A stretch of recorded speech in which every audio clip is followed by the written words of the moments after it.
ধর্মমূলক পৌরাণিক পালা।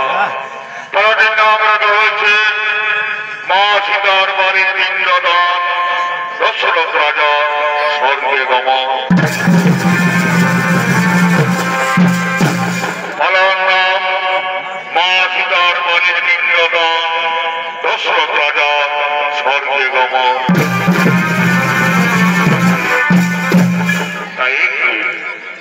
তাই রঙ্গভূমি এবং তার জ্ঞানবতী জল বিবাদের ক্লান্ত হয়ে তারা ছুটে চলে আসছে।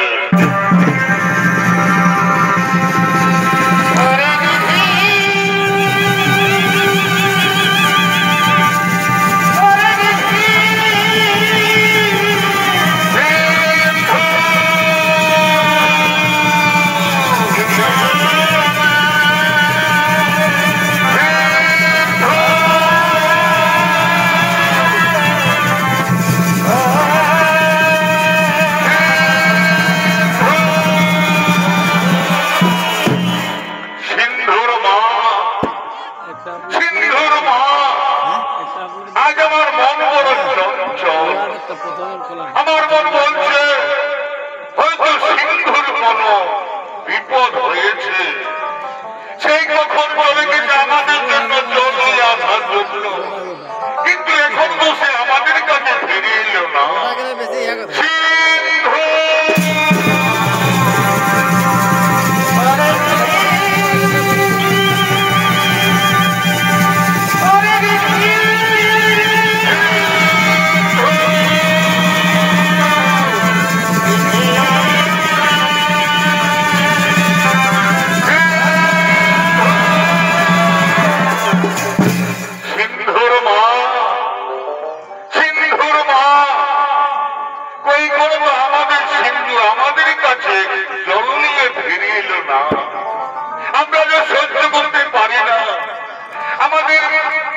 আমাদের খুব ছটফট করছে, তুমিও কথা বলো না, আমাদের সিন্ধুর কোনো বিপদ হতে পারেনি, সে আসবে, সে আমাদের কাছে জল নিয়ে আসবে, আমাদের জল খাওয়াবে, আমরা প্রাণ ফিরে পাবো। তুমি কেঁদো না, তুমি সিন্ধুর মা, সিন্ধুর মা, ওই তো আমাদের সিন্ধুর পায়ের শব্দ শোনা যাচ্ছে, আমাদের সিন্ধু আসছে, আমাদের সিন্ধু জল নিয়ে আমাদের কাছে আসছে। ওরে সিন্ধু, এত কেন দেরি করলি? আই বাবা, তুই আমাদের কাছে তাড়াতাড়ি আয়, আমাদের জল খাওয়া, আমাদের প্রাণ বাঁচা। দে সিন্ধু, দে বাবা, আমাদের গলা শুকিয়ে গেছে, দে বাবা, তুই আর দেরি করিস না, দে সিন্ধু, তুই আর দেরি করিস না, তুই তার কে আপনি? আমাদের সিন্ধু তো এমন ভাবে আমাদের জল খাওয়ায়নি, তবে কে আপনি?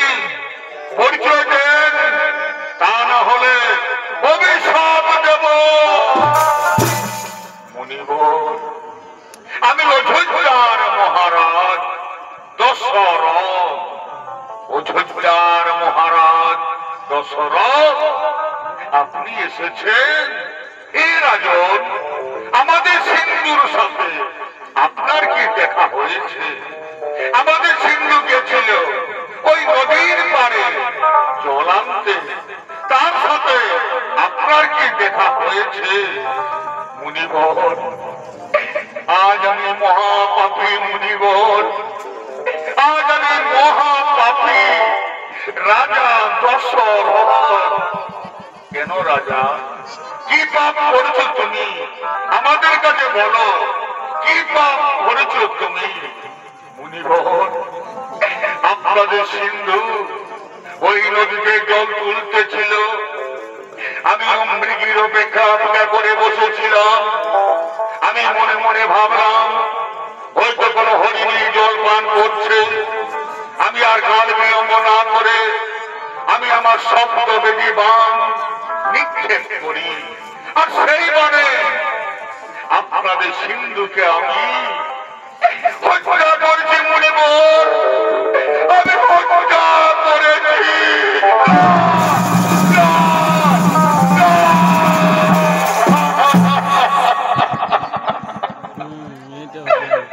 একই বললে রাজা, তুমি একই বললে,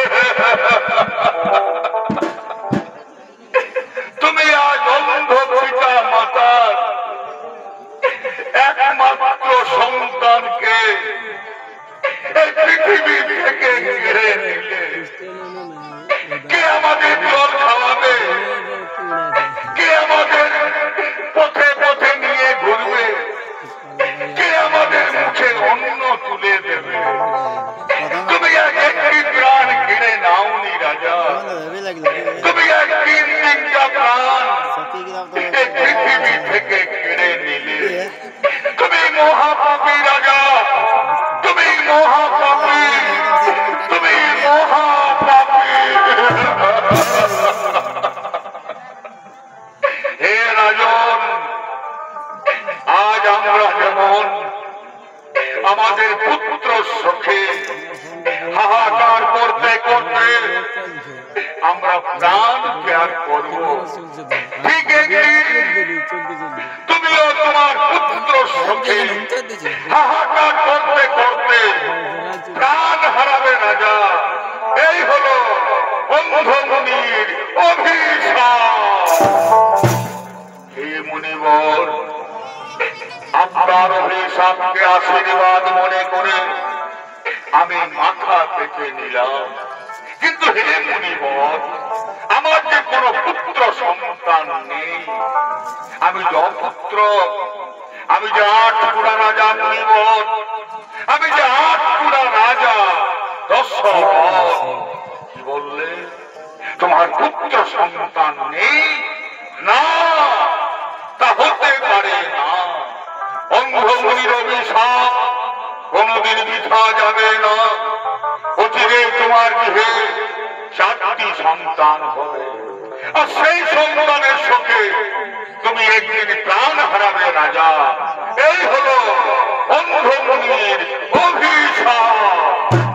হে রাজন, তুমি একবার আমাদের সিন্ধুর কাছে নিয়ে চলো রাজা, তুমি আমাদের সিন্ধুর কাছে নিয়ে চলো।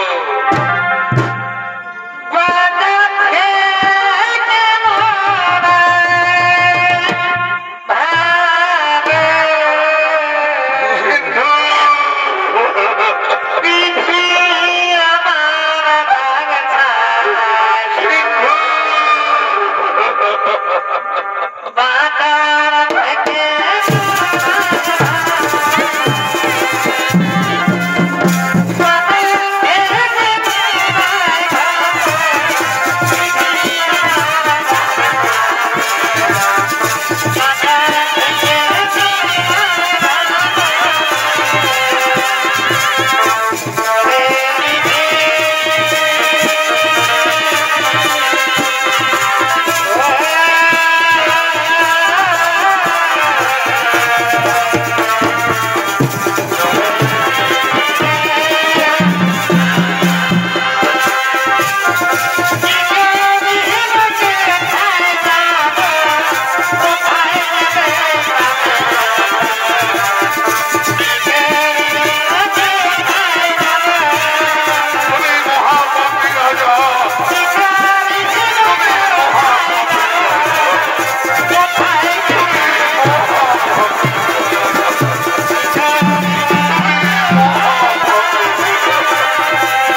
চারটি সন্তান হলো। তাদের নাম রাম, লক্ষ্মণ, ভরত, শত্রুঘ্ন। তারা ধীরে ধীরে সর্ববিদ্যায় পারদর্শী হলেন। রামচন্দ্র তারকা রাক্ষসকে বধ করলেন, অহিলা উদ্ধার করলেন। হরধনু ভঙ্গ করে মা সীতাকে বিবাহ করে রামচন্দ্র অযোধ্যা রাজ দরবারে ফিরে এলেন।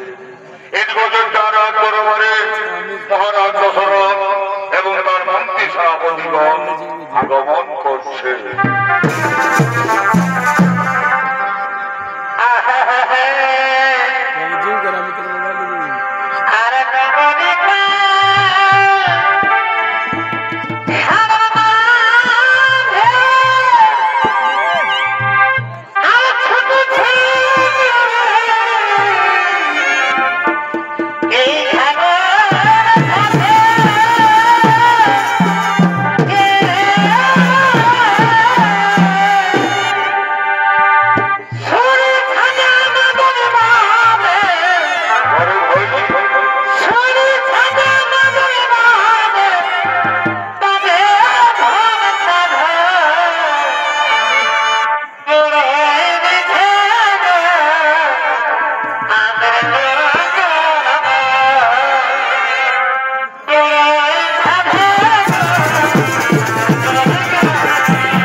পুরুষের ন্যায় আমি আমার জ্যেষ্ঠপুত্র রামচন্দ্রকে অযোধ্যা রাজা করে আমি 5 বছর সন্ন্যাসন করতে চাই। তোমাদের এই মতামত আমার কাছে তোমরা প্রকাশ করো ভাই। মহারাজ, এত অত্যুত্তম প্রস্তাব মহারাজ।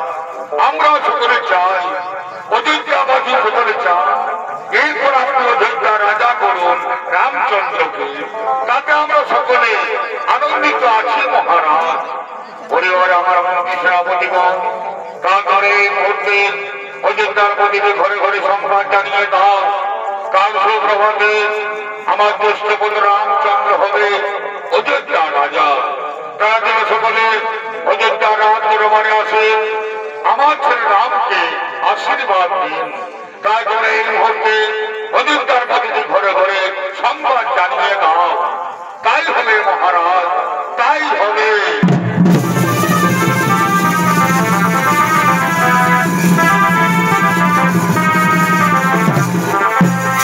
এদিকে অযোধ্যার প্রতিটি ঘরে ঘরে সংবাদ জানাতে বাক্যকার আগমন করছে।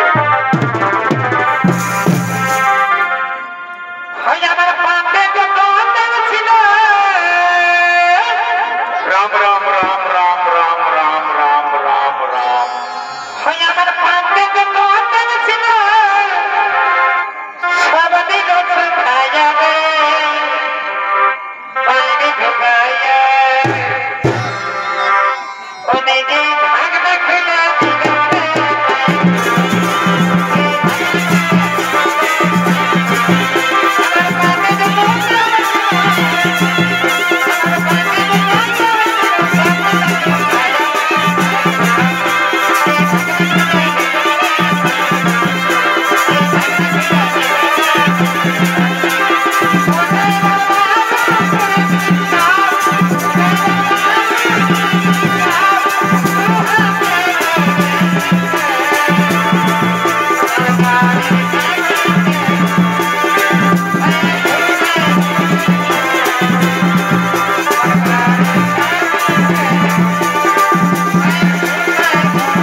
তোরা বিড়ি খাইবিলাকে বলছি গো, তোমরা দেখছো মাছ ধরে গুজুর গুজুর গুজুর গুজুর গুজুর গুজুর আর গুজুর গুজুর করছি। আর কেউ কেউ মনে মনে ভাবছে আজকে ঘর থেকে যাবো না। এই জন্য আমাদের পুরুলিয়ার কবি গান লিখে দেখো যে বিড়ি ছায়ের মন বুঝা বড় তাই। এই দাদা, তোমরা জানো তোমাদের কাছে আমি কেন এসেছি? তোমরা কচু জানো?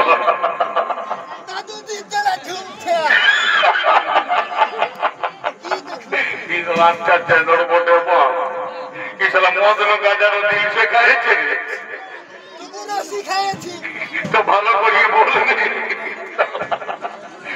আমার মনে হচ্ছে মদ গাঁজা দিয়েছে খায়ে টিংটাং হয়ে সব ভুলিয়ে যাইছে।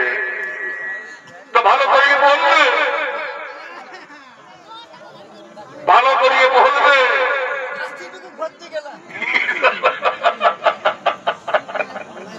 কাল অযোধ্যায় দশরথ রাজার বেটা রাম রাজা হবে। এই জন্য মহারাজ তোমাদেরকে সবাইকে নিমন্ত্রণ করতে পাঠাইছে।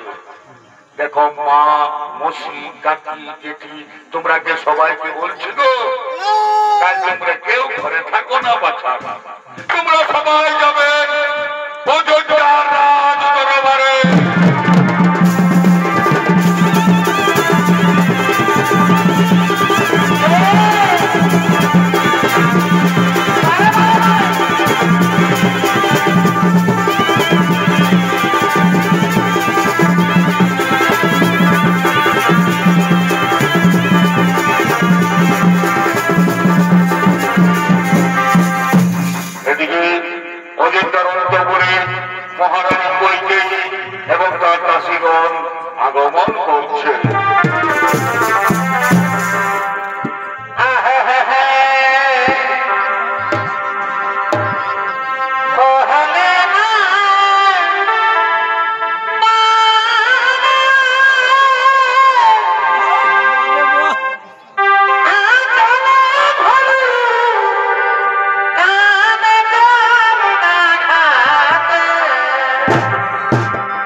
আমার দাসী, বল কি সংবাদ আজ আমার কাছে এনেছি?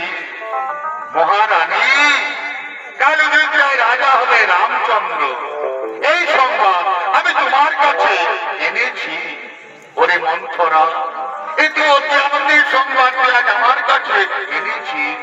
কাল অযোধ্যায় রাজা হবে রামচন্দ্র, এর থেকে আর আমার কাছে কি আনন্দের সংবাদ হতে পারেনি মন্থরা?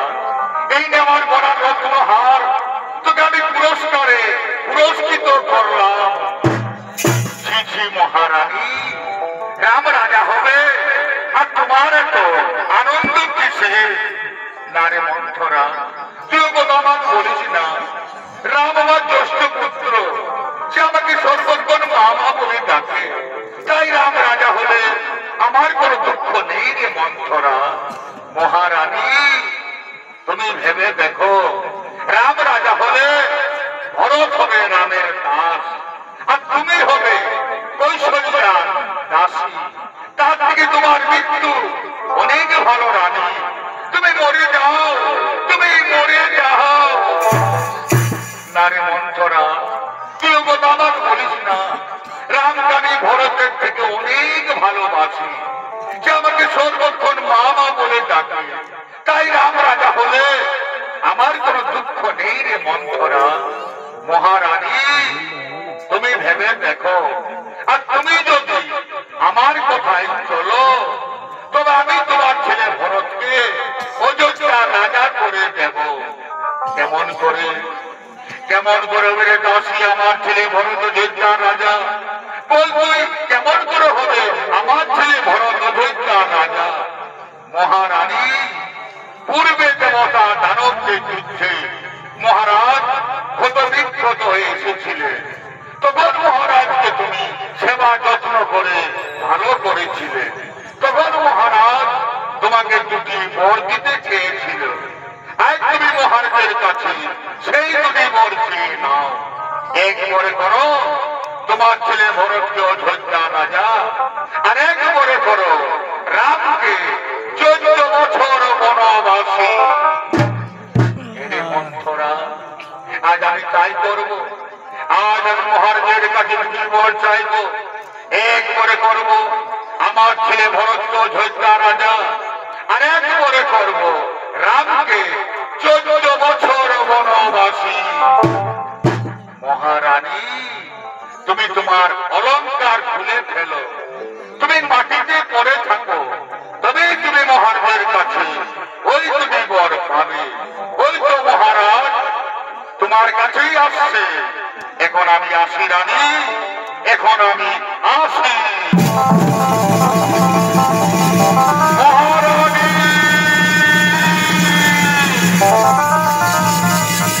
মহারানী, মহারানী, রানী, কেন আনন্দের দিনে মাটিতে পড়ে রয়েছ? তোমার কি কোনো অসুখ করেছে, নাকি তোমাকে কেউ কোনো করেছ? না রাজা, না, আমার করেনি কোন অসুখ, আমাকে কেউ কোনো করেনি অপমান। আজ আমি নিজের দ্বারা মরতে চাই রাজা। এই কইকে আর অযোধ্যায় বেঁচে থাকবে না রাজা।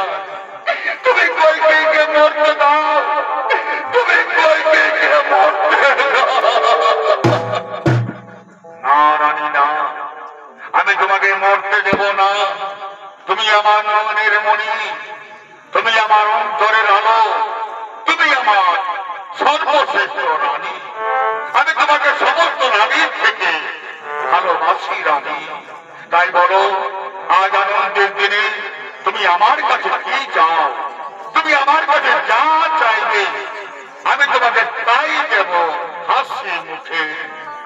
রাজা, তোমার মনে আছে পূর্বে দেবতা দানবদের যুদ্ধে তুমি ক্ষতবিক্ষত হতে এসেছিলে, তখন আমি তোমাকে সেবা যত্ন করে ভালো করেছিলাম। তখন তুমি আমাকে দুটি বর দিতে চেয়েছিলে। আজ আমি তোমার কাছে সেই দুটি বর চাই রাজা। বলো, তুমি আমাকে সেই দুটি বর দেবে? রানী, আমি আমি আমার রামের নামে শপথ নিয়ে বলছি, তুমি আমার কাছে যা চাইবে আমি তোমাকে তাই দেব। বড় রানী বলো, তুমি আমার কাছে কি পেলে আজ আনন্দিত হবে? রাজা, আমি চাই একবারে করুন আমার ছেলে ভরত অযোধ্যা রাজা, আর একবারে করুন রামকে 14 বছর বনবাসী।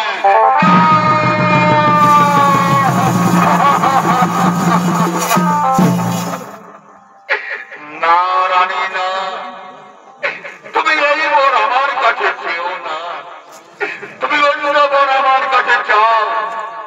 তুমি অন্য বর আমার কাছে যা চাইবে আমি তোমাকে তাই দেব, কিন্তু তুমি আমার কাছে এই বর চেও না। না রাজা না, অন্য বরে আমার প্রয়োজন নেই রাজা। যদি আপনি আমাকে দেবেন দুটি বর, একবারে করুন আমার ছেলে ভরত অযোধ্যা রাজা, আর একবারে করুন রামকে 14 বছর বনবাসী।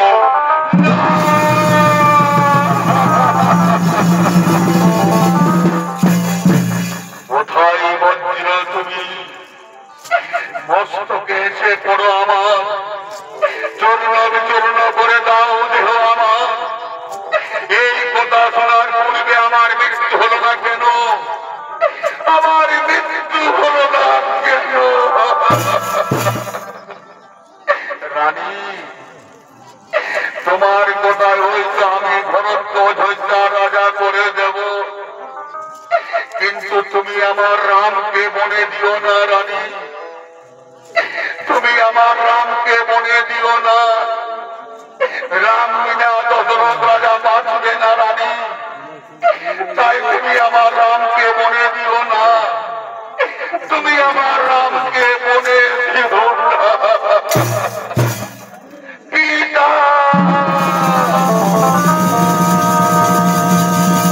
পিতা,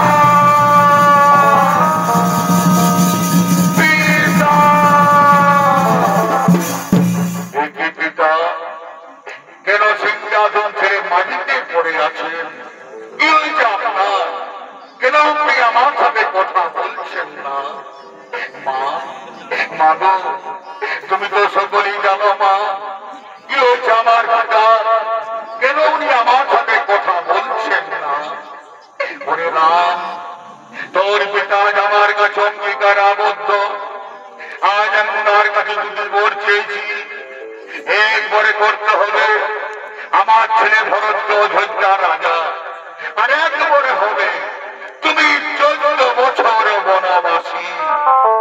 মা, এই কথা মা, এই জন্য আমার পিতা পড়ে আছেন মাটিতে। না পিতা না, উঠুন আপনি, সিংহাসন গ্রহণ করুন, ভরতকে কোন অযোধ্যা রাজা, রাম হবে 14 বছর বনবাসী। হে পিতা, আজ আমার কি বরং সৌভাগ্য যে আমি আমার পিতা মাতার ঋণ শোধ করতে আমি চলে যাব 14 বছর বনবাসে। বিদায় পিতা, বিদায় মাতা, বিদায় অযোধ্যাবাসী, তোমরা আমাকে বিদায় দাও। রাম, তুই আমাকে ছেড়ে যাস না, তুই আমাকে ছেড়ে যাস। বিদায় পিতা,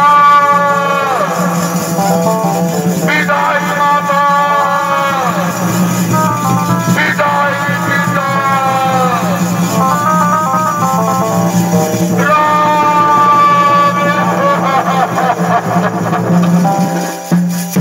এদিকে রাম লক্ষ্মণ সীতা চলে গেলেন বনবাসে। সেই সংবাদ পেয়ে অযোধ্যায় মহারাজ দশরথের মৃত্যু হল। এদিকে রাম লক্ষ্মণ সীতা চিত্তকূট পর্বতে আগমন করছে।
আপনি অযোধ্যায় শ্মশানে পরিণত হয়ে গেছে, তাই তো আপনার কাছে আমরা এসেছি দাদা।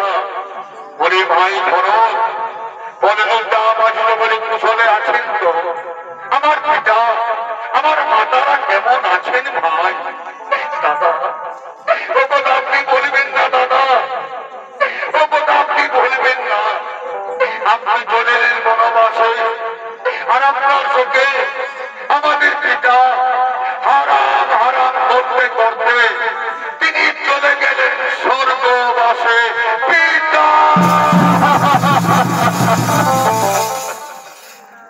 ওরে ভাই ভরত, একই কথা শোনালেন ভাই আজ আমাকে, একই কথা শোনালেন ভাই আমাকে। দাদা আপনাকে নিয়ে যেতে এসেছি আমি অযোধ্যায়, আপনি আমার সাথে ফিরে চলুন। তারপরে ভরত আপনার সামনে প্রাণ ত্যাগ করবে। আরে ভাই ভরত, তুই কথা আমাকে বলিস না। আমি যে ব্যক্তি সত্য পালনের জন্য 14 বৎসরে ছিলি বনবাসে, আমি যদি অযোধ্যায় ফিরে যাই তবে সূর্য বংশের নামে অলঙ্কিত হবে। ওরে ভাই তুই আমার আদেশে অযোধ্যায় ফিরে যা ভাই। দাদা আমার আদেশ আর অমান্য করতে পারি না দাদা, কিন্তু আমি অযোধ্যায় ফিরব না, আমি ফিরব নন্দী গ্রামে। আপনার পায়ের পাদুকা আমার মস্তকে তুলে দিন, নিয়ে যাব নন্দী গ্রামে। সিংহাসনে বসাবো আপনার পাদুকা, আপনার পাদুকায় হবে রাজা, আমি কেবল উপলক্ষ মাত্র। ওরে ভাই এই কথা, এই না আমার পায়ের পাদুকা। দিন দাদা দিন, আমার মস্তকে তুলে আমি নিয়ে যাব নন্দী গ্রামে। দাদা আজ ভরতের শেষ নিবেদন, আমি একদিন গুনে গুনে 14 বৎসর পার করব। যেদিন 14 বৎসর পূর্ণ হবে সেই দিন যদি আপনাকে আমি না দেখি অযোধ্যা, সেই দিন আর এই ভরত পৃথিবীতে বেঁচে থাকবে না দাদা। সেদিন এই ভরত পৃথিবী ছেড়ে চলে যেতে হবে। ওরে ভাই ভরত, আমি তোকে কথা দিলাম যেদিন 14 বৎসর পূর্ণ হবে সেই দিন আমি অবশ্যই ফিরব অযোধ্যা। এবার তুই ফিরে যা ভাই। বিদায় দাদা, বিদায় দাদা। ধরো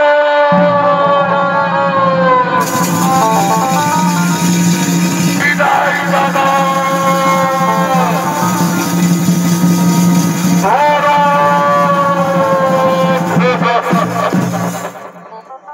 ওরে ভাই লক্ষণ, ভরত চলে গেল, তার কাছে আমরা জানতে পারলাম আমাদের পিতা চলে গেছেন স্বর্গবাসে। তাই পুত্রের কর্তব্য হল পিতাকে পিণ্ড দান করা। ওরে ভাই আজ আমরা ভিখারি, আজ আমরা অরণ্যের মাঝারে মুনি পত্নীদের কাছে গিয়ে ভিক্ষে করবো, তারপর আমরা আমাদের পিতাকে পিণ্ড দান করবো। সীতা তুমি এই খালগুলো ফিরে বসে অপেক্ষা করো, আমরা করে ভিক্ষে করে তোমার কাছে ফিরে আসবো। হে প্রভু আপনি চলে যান ভিক্ষার্থে, আমি আপনার অপেক্ষায় বসে থাকবো প্রভু।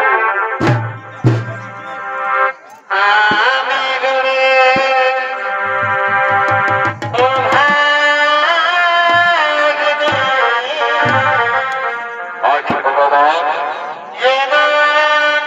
দাঁড়িয়ে দাঁড়িয়ে ভিক্ষে করছে, সেটাকে পিণ্ড দান করিবেন ভগবান।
তদন্ত মা সীতা, হে মা সীতা, আমার ছেলেরা আমাকে পিণ্ড দান দেয়নি মা, তাই তো আমি স্বর্গে যেতে পারি না মা। আমার জন্য স্বর্গের দ্বার চিরতরে বন্ধ হয়ে আছে। হে পিতা, আপনার ছেলেরা গেছে ভিক্ষে করতে, ওনারা ফিরে এলে আপনাকে পিণ্ড দান করবেন পিতা। ততক্ষণ আপনি আমার কাছে বসে অপেক্ষা করুন পিতা। না মা সীতা, না, আমার কাছে বসে থাকার অপেক্ষার সময় নেই মা। আমাকে যদি তাড়াতাড়ি পিণ্ড দান করা না হয় তবে আমি কোনোদিন স্বর্গে যেতে পারবো না মা। তাই হে মা সীতা, তুমি আমাকে পিণ্ড দান করো মা। হে পিতা, আজ আমার কাছে কিচ্ছু নেই পিতা, আজ আপনার পুত্র বধূ ভিখারিণী পিতা, আজ আমি আপনাকে কিসের পিণ্ড দান করবো পিতা, আজ আমি আপনাকে কিসের পিণ্ড দান করবো পিতা। হে মা সীতা, তুমি আমাকে ফাল্গুন নদী তীরে পানির পিণ্ড দান করো মা। আমি সেই পানির পিণ্ড খেয়ে এক্ষুনি চলে যাবো স্বর্গবাসে। হে পিতা, আজ আমি তাই করবো পিতা, আজ আমি আপনাকে পানির পিণ্ড দান করবো পিতা।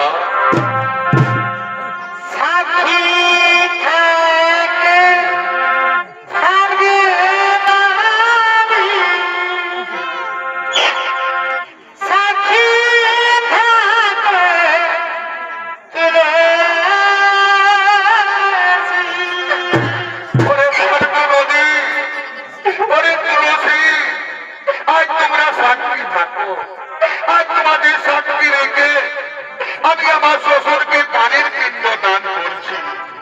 আমার প্রভু এলে তোমরা তাকে বলে দিও যে আমি আমার শ্বশুরকে পানির পিণ্ড দান করেছি।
आज আমি তোমার কাছে ভাগতে পারবো না, এবার তুমি আমাকে বিদায় দাও মা, এবার তুমি আমাকে বিদায় দাও, বিদায় মা।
আমার কাছে মিথ্যা কথা বলছো, আমার পিতা তো এইখানে আসতে পারেননি সীতা।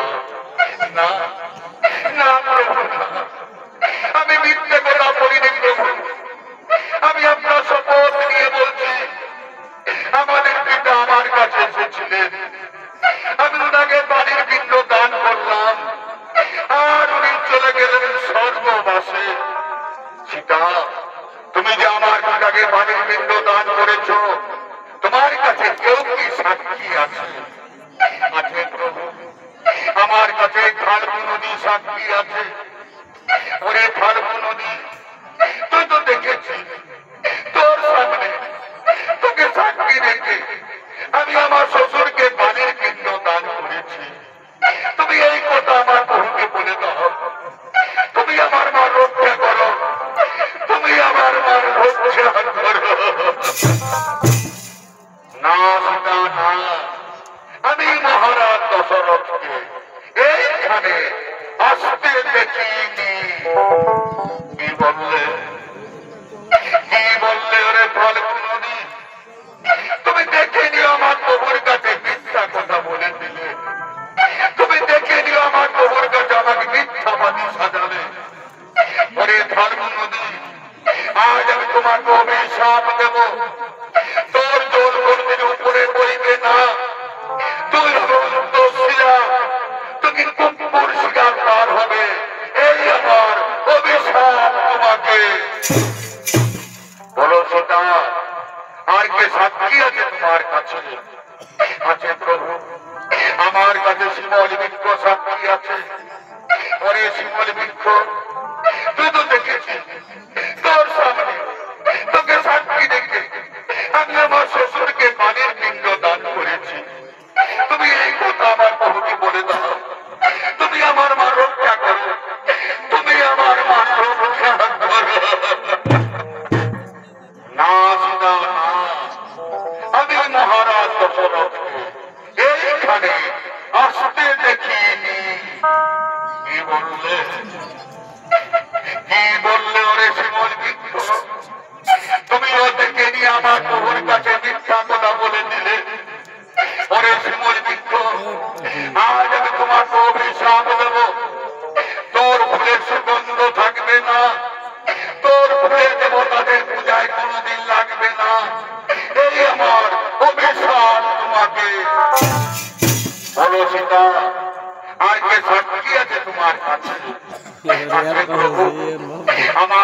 মা তুলসী সাক্ষী আছে। মা তুমি তো দেখেছো মা, তোমার সামনে তোমাকে সাক্ষী রেখে আমি আমার শ্বশুরকে বাড়ির পিণ্ড দান করেছি। তুমি এই কথা আমার বহুকে বলে দাও, তুমি আমার মান রক্ষা করো, তুমি আমার মান রক্ষা করো। না সীতা না, আমি মহারাজ দশরথকে এইখানে আসতে দেখিনি মা।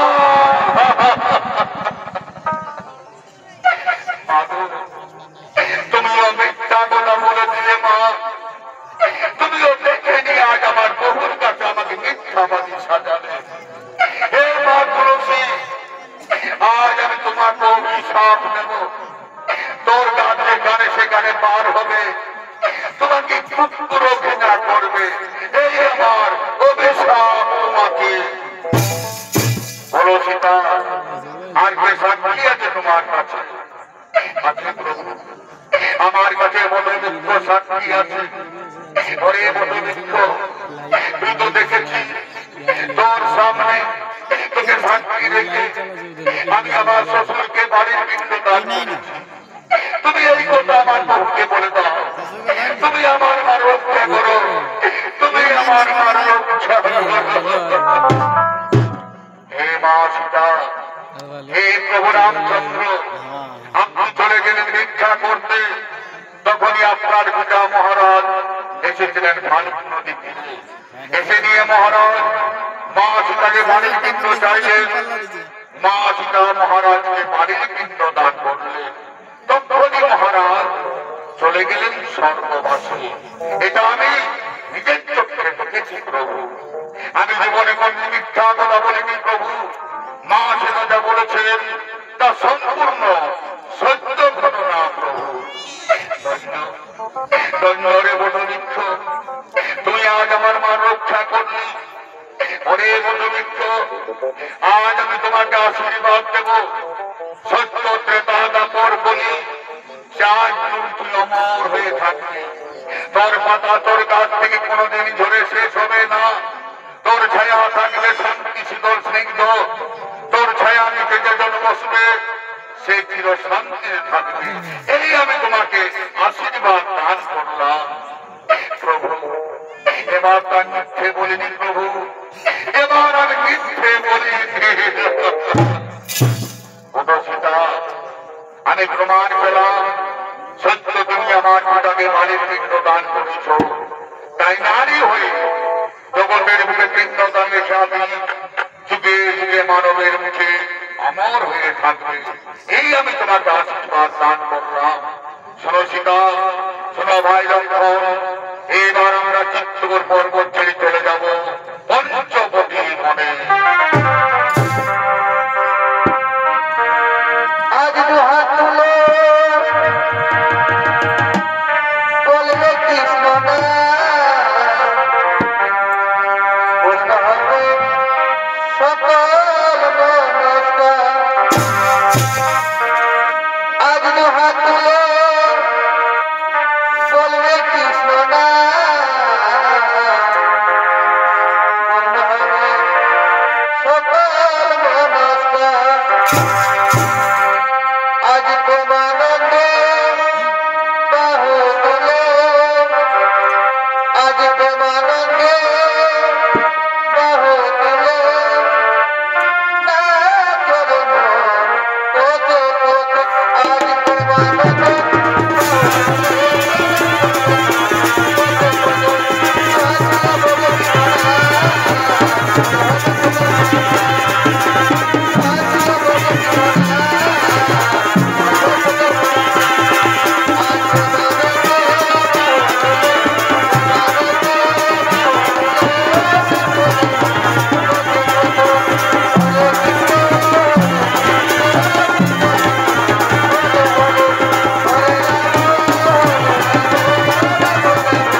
করে